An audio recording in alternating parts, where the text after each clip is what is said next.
汉武帝为什么要派张骞出使西域？在长达13年的时间里，张骞都经历了什么？去过哪些地方？最终，他是否找到了大月支？本期视频，我们就一起走进窦漪房和刘彻、祖孙斗法及张骞出使西域。公元前141年的正月27，汉景帝驾崩，16岁的刘彻继位，即汉武帝。他即位后就雄心勃勃地准备推翻黄老学说，改尊儒术。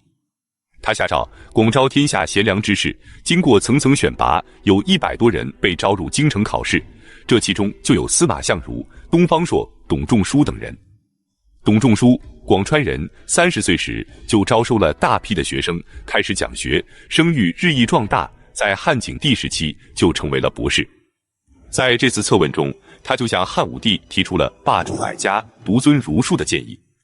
可这时时机还不够成熟。此时的汉武帝刚刚即位，所有的朝政都要奏事东宫，汇报给太皇太后窦漪房。他先是任命窦婴为丞相，田汾为太尉，赵绾为御史大夫，王臧为郎中令。因为窦婴和田汾都喜好儒术，而赵绾和王臧则是大儒申公的弟子。可是太皇太后窦漪房却非常的崇尚黄老学说，便开始阻挠刘彻儒学的改革。有一次，御史大夫赵绾就给刘彻建议，让以后别将朝政再给太皇太后汇报了。窦漪房得知后大怒，立即让人去收集赵绾和王臧的犯罪证据，最终2人皆死于狱中。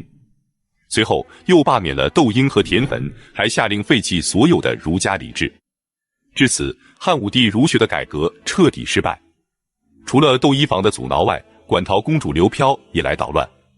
他觉得自己拥立刘彻有功，就对刘彻提出各种要求，使刘彻不厌其烦。刘飘的女儿，也就是刘彻要金屋藏娇的陈阿娇，起初确实获得了刘彻的独宠，可她却恃宠而骄，而且还常年无子，就逐渐被刘彻所疏远。后来在母亲王氏的劝说下，刘彻才对刘飘和陈阿娇给予表面上的尊重。可此时的刘彻完全无法按照自己的想法来处理朝政，只能韬光养晦，等待时机。但同时他也做着一些对外开拓的准备工作，比如派张骞出使西域。张骞是汉中郡成固人，只是皇宫里的一名郎官。汉武帝从匈奴投降过来的人那里得知，西迁的大月支有向匈奴报仇的打算，于是他决定派遣张骞出使西域，联合大月支一起对付匈奴。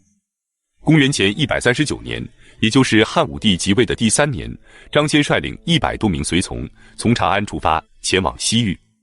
在这些随从里，有一个归顺了的胡人，是唐义氏的家奴唐义父，他自愿充当向导和翻译，和张骞一同前往。这里插个题外话，关于大月支的读音做个简单的说明。从50年代以来的中小学课文中，都将大月支读为大肉支。但据近年来的考证，这个读音是错误的，新版的辞海已经将读音纠正为大月支。再来看张骞等人一路西行，已经来到了河西走廊。河西走廊原本是月支人的地盘，冒顿单于继位后数次攻打月支，最终月支战败。一部分人进入南山与羌人杂居，被称为小月支，其他人则一路西迁，击败了另一个小的游牧部落乌孙，杀其王，夺其地。乌孙部落逃往匈奴，月支则在此立足，被称为大月支。因此，此时的河西走廊已完全由匈奴人控制。当张骞等人刚刚进入河西走廊，走到扁都口附近的时候，就碰上了匈奴的骑兵。最后，他们全部都被抓获，押往了匈奴的王庭，去面见君臣单于。单于为了软化和拉拢张骞，进行了各种的威逼利诱，并将匈奴女子嫁给张骞为妻，想以此来动摇张骞的决心。可在长达10年的时间里，张骞始终没有忘记自己的使命，精心保存着汉武帝赐予他的汉史符节。10年之后的公元前129年，趁着匈奴的监视松弛，张骞便果断地抛下妻儿，带领随从逃出了匈奴人的控制区域。但在10年的时间里，西域的形势早已发生了变化。乌孙国在匈奴的支持下攻打大月支，大月支战败，他们不得不从伊犁河流域再次西迁，来到了咸海附近的归水地区。在这里，他们又征服了大夏，并在此立稳了脚跟，重新建立了家园。张骞在得知这一情况后，并不打算返回长安，而是调整了前往伊犁河流域的计划，继续寻找大月支。经过居师后，他们就折向西南，进入了燕齐的地界，然后便沿着塔里木河继续西行，经过了库车和疏勒等地。这一路异常的艰苦，一路上都是人烟稀少的戈壁滩，飞沙走石，热浪滚滚。他们是匆匆忙忙逃出来的，所以物资准备严重不足，干粮很快就吃完了，只能靠唐义父射杀禽兽充饥，饥一顿饱一顿，再加上水源奇缺，导致很多的随从在行进的过程中饥饿干渴而死。他们还要翻越葱岭，葱岭高如屋脊，冰雪皑皑，寒风刺骨，在这个过程中又有一些人被冻死或者掉入冰窟之中。最终他们翻越了葱岭，抵达了大渊。他向大渊国王说明了自己的使命，希望大渊国王能派人护送他们，并表示回到汉朝后，他就让汉朝的皇帝赠送给他们大量的财物，以示酬谢。大渊国王也想和汉朝交往，就答应了张骞的要求，给他派了向导和翻译，一直将他们送到了康居。到了康居后，康居王又派人将他们送到了大月支。就这样，张骞等人历经千难万险，终于找到了大月支。可此时的大月支人已在此建立了新的家园，这里国土肥沃，物产丰富，更重要的是还远离匈奴和乌孙，既有富足的生活，又没有外敌的侵扰，所以大月支人已经完全没有了再向匈奴人复仇的动力。更何况汉朝距离匈奴遥远，一旦他们受到匈奴的攻击，汉朝也无法及时的赶来支援。因此无论张骞如何劝说，大月支人始终不同意与汉朝结盟，一起合击匈奴。张骞在等待大月支人回心转意的同时，还曾越过归水南下，抵达过大夏的兰氏城。可1年多的时间过去了，大月支人还是没有被说服，于是张骞决定返回汉朝。公元前128年，张骞等人动身回国。为了避开匈奴的势力，防止再次被抓，张骞就重新规划了返回的路线。他决定从塔里木盆地的南部返回，一路经过了沙车、于田、鄯善等地，计划通过羌人的地盘返回汉朝。可让他没想到的是，当他们翻过阿尔金山，进入青藏高原的时候，却被高原上的羌人又给擒获了。因为此时的羌人也已经投靠了匈奴，于是张骞就再次被羌人送回了匈奴。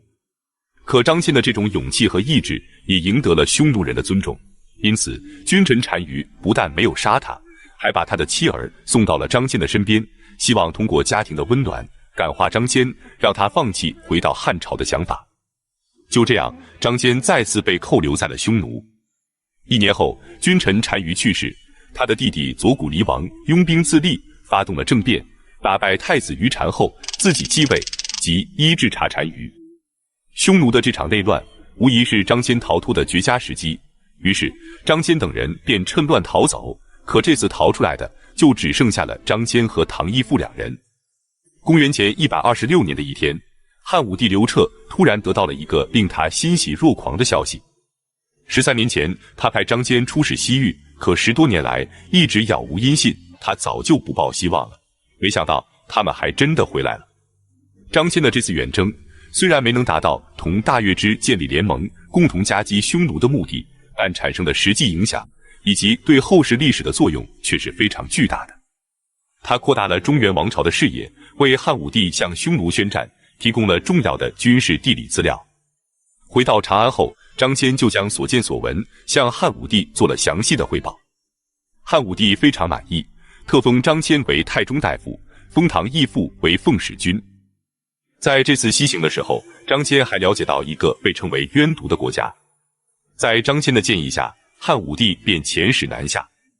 他准备避开羌人和匈奴的地盘，另辟一条从蜀地通往渊渎和中亚的路线，并让张骞亲自前往犍为郡主持此事。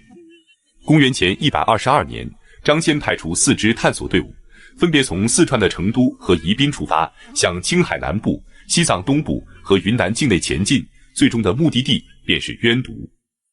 但4路使者都只前进了1000多里后，就分别受阻于氐、乍、与昆明等部落的阻击未能继续前进，先后返回。在此之前，汉朝不了解西南地区，西南地区的人也不了解汉朝。就比如，当使者来到夜郎时，夜郎的国王竟然好奇地问：汉朝和我们夜郎相比，哪个国家更大呢？这便是夜郎自大这个典故的由来。虽然这次新路线的探索也没有取得预期的效果，但是对后来西南地区的开发具有重大的贡献。公元前119年，张骞第二次出使西域，这次的目的是劝说乌孙国东返敦煌一带，和汉朝共同抵抗匈奴，但最终也没有成功。公元前115年，张骞再次返回长安后，汉武帝封他为大行令。